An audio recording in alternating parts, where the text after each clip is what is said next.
Hi guys, ఇప్పట్లో technology చాలా పెరిగిపోయింది కదా.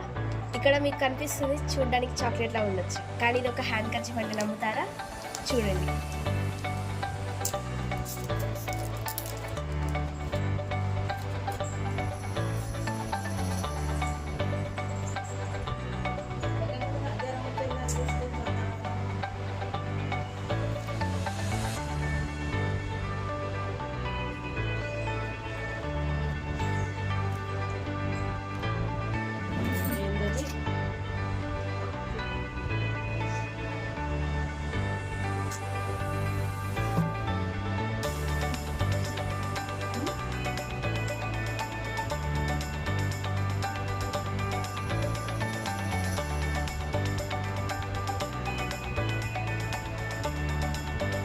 చూసారు కదా గైస్, ఇప్పుడు మీరు దీన్ని ఖచ్చితంగా వాడుకోవచ్చు.